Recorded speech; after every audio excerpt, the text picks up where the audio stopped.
2, 1. Gravando. Sexto ano, revisão P1. Semestre, capítulo 8. Movimentos da Terra. Então nós aprendemos o movimento de rotação. Que nada mais é simples que a Terra girando em torno dela mesma, tá? Então é o movimento da Terra em torno dela mesma, tá? O movimento da Terra em torno dela mesma. E o movimento de rotação ele dura 24 horas. Deixa eu só tirar aqui a economia de bateria, tirei. Então o movimento de rotação ele dura 24 horas, ou seja, um dia. E de acordo com o movimento de rotação, cada área vai sendo iluminada de forma diferente com relação ao brilho solar.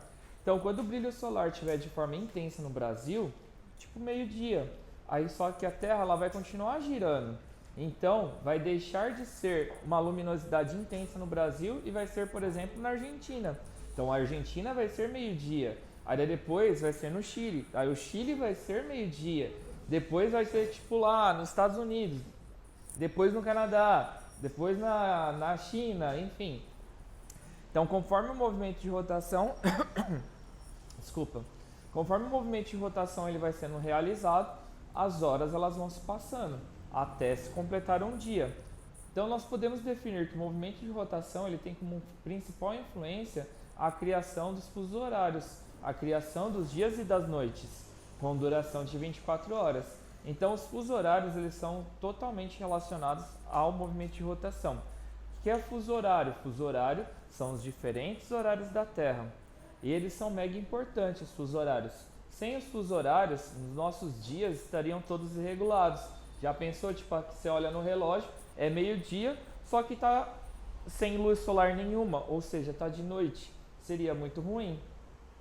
Seria muito ruim para as transações comerciais, para uma pessoa fazer um comércio de uma distância longa. Seria muito ruim se a gente não tivesse ali tipo os fusos horários para poder se organizar, ir para a escola, enfim, para poder agendar alguma coisa, para poder tipo manter ali os esportes, enfim, o fuso horário é extremamente importante para tudo, para que a gente possa se organizar ao longo do nosso dia. Alguma dúvida? Sobre os fusos horários, lembrando que os fusos horários, nós temos 4 fusos horários aqui no Brasil. O primeiro fuso horário nosso é o fuso horário do horário de Fernando de Noronha, esse é o primeiro fuso horário. Depois a gente tem o segundo, que é o horário oficial, que é o horário de Brasília. Depois nós temos o fuso horário da região norte e por último, qual que é o quarto e último fuso horário? O Acre é o quarto e último fuso horário. É o quarto. Fuso horário do Acre é o último, quarto nosso.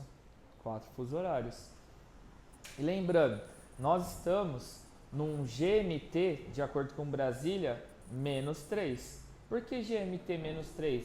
Porque com relação ao meridiano de Greenwich, que é o principal marco de fuso horário, nós estamos 3 horas antes de Greenwich, ou seja, da Inglaterra. Na prova você vai ter que fazer um cálculo também. Um exemplo, vamos supor que tipo você vai de Brasília até o Acre. Então lembrando, se aqui no Brasil é 11h50, lá no Acre vai ser que horas? 10h50, 9h50. Então neste exato momento lá no Acre é 9h50. Então se você pega, por exemplo, um avião daqui até o Acre com duração de 2 horas, então se você sair daqui neste exato momento no Acre é 9h50. Então, tipo, 2 horas de diferença, certo? Então, se você se teletransportasse até o Acre, você chegaria no exato momento de 9h50. Só que lembrando, você tem que levar em consideração as 2 horas do voo. Então, você vai acrescentar mais 2 horas. Então, se você sair daqui 11h50, você vai chegar no Acre que horas? 11h50. No mesmo horário. Loucura, né? Então isso acontece por conta do fuso horário. Só que lembrando, quando você vai fazer uma viagem, você precisa levar em consideração o tempo da viagem. Então vai ter uma pergunta lá na prova com relação a isso, para você fazer a distância do fuso horário e levar em consideração também o tempo da viagem, tá? A duração, por exemplo, de um voo. Passa para mim, por favor, agora o slide. Então, ó, aqui nós temos o meridiano de Greenwich, referência de fuso horário. Então, aqui é 0 horas. Toda vez que nós vamos para leste, ou seja, direita, leste, direita, leste, direita, leste, direita. Se quiser gravar o leste também, ó, grava países orientais. Então, oeste, esquerda, oeste, esquerda. Daí você grava aqui, tipo Brasil. Então, toda vez que nós vamos para leste, nós aumentamos quantas horas? 1 hora a cada longitude. Então, cada coluninha dessa, cada faixa aqui dessa, nós acrescentamos 1 hora, certo? Cada vez que nós recuamos, vamos para oeste, nós diminuímos 1 hora. Então, quer dizer que, tipo, aqui, da Inglaterra, do meridiano de Greenwich até o Brasil, nós temos 3 faixas de longitude.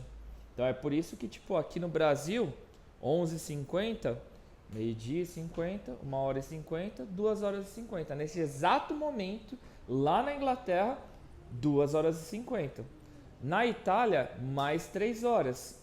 Então, lá na Itália, nesse exato momento, 5h50. Alguma dúvida sobre fuso horário? Fica tranquilo que vale só um pontinho, tá? Esse cálculo aí da sua prova. Pode voltar. Agora, movimento de translação. Movimento de translação é o movimento da Terra em torno do Sol, tá? Então, esse movimento ele dura 365 dias e quantas horas? 6 horas. Mas o que a gente faz com essas 6 horas? A cada 4 anos, nós temos 6 mais 6 mais 6 mais 6, ou seja, 24. Então, a cada 4 anos, nós acrescentamos esse um dia, essas 24 horas, no mês de fevereiro. Então, a cada 4 anos, o mês de fevereiro vai ter 29 dias. Este fenômeno é chamado de ano bissexto. O movimento de translação ele também está extremamente relacionado com as estações do ano.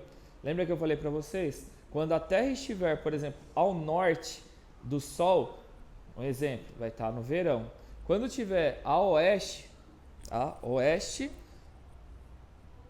de vocês é leste, né? Aqui. Então, quando estiver a leste, tá? Quando estiver ao leste, é verão, outono. Quando estiver ao sul do Sol, vai ser inverno. Quando estiver a oeste, outono, primavera. Então, primavera, verão, outono e inverno. Cada posição da Terra com relação ao Sol vai mudando as estações do ano. E este movimento, tipo, para poder mudar as estações do ano, acontece aí de 3 em 3 meses.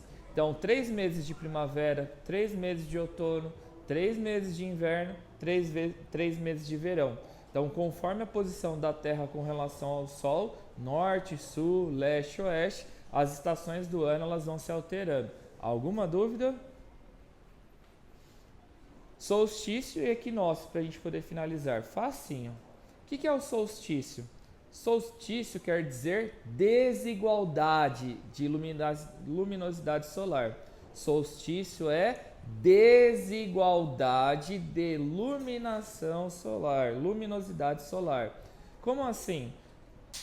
Quer dizer que, tipo, durante o dia vai ser mais longo, tá? Quando a gente estiver no verão.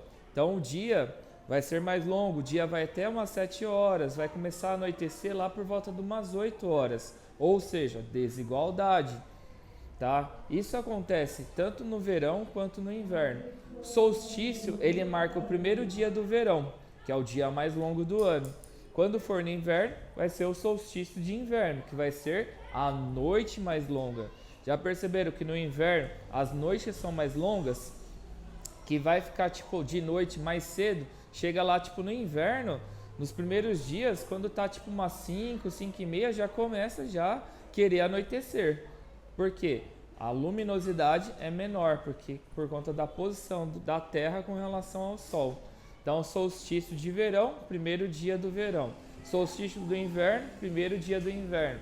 Nós teremos desigualdade, dias maiores ou noites maiores. Depois, equinócio é igualdade. Equinócio é igualdade. Igualdade de luminosidade solar. Acontece no primeiro dia do outono e no primeiro dia da primavera. Então, nós teremos certinho, no primeiro dia do outono, 12 horas de dia, 12 horas de noite. Justinho, certinho. Depois, no outono, mesma coisa, primavera e outono.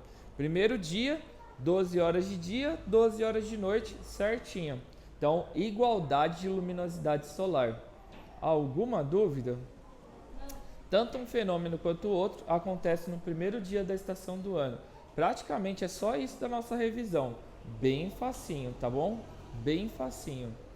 Acho que o que vocês podem ter dificuldade um pouquinho aí é com relação ao fuso horário. Então não precisa ficar tipo só preso no vídeo. Se quiser ver um pouquinho mais no livro, pode ver um pouquinho mais no livro. Se quiser ir para um vídeo no YouTube a mais para poder estudar mais um pouquinho, pode assistir um vídeo no YouTube para poder ver mais um pouquinho, tá? Faça o seu resumo de revisão, tá? De uma folha de caderno bem feito, tá? Não precisa fazer com pressa, com preguiça, lembrando, quanto mais você se dedicar, tenho certeza que vai ser melhor o seu resultado também na hora da prova. Um abraço e até mais.